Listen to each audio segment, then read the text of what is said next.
Valmiina, lapset! Ei taas, kapteeni! Housut pois! Päästä irti, kapteeni! Lastensuojeluvirastossa!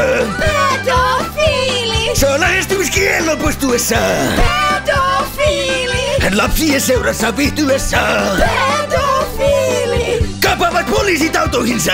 Pedofiili! Pedofiili! Pedofiili! Pedofiili! Pedofiili!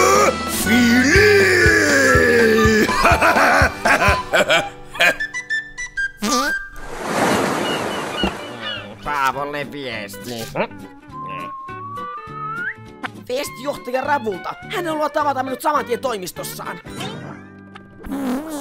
Ai. Paavo, voisitko olla hikisiä pallejani? En ole pessyt niitä ainakaan 6 viikkoon. Johtaja Ravu. Ei voi vittu olla totta. Ei ole saatana yhtään saman näköinen kuin kuvassa. Nyt lähdette jumalauta lentää täältä! Minulla ei ole enää ketään. Tapaan itseni, Patrik. Joo. Mut Paavo! Oon sulla aina mut! Ja Kari! Haista vittu sitten! Kari!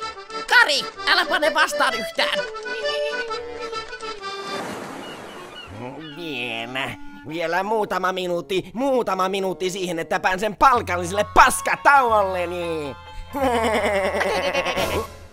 Vai paskatauolle haluaisit? No tiesitkö sitä, että kävin vessassa ja paskoin sen jumiin? Ja lopulta kusi pitkin seiniä. Ja Kusta vai?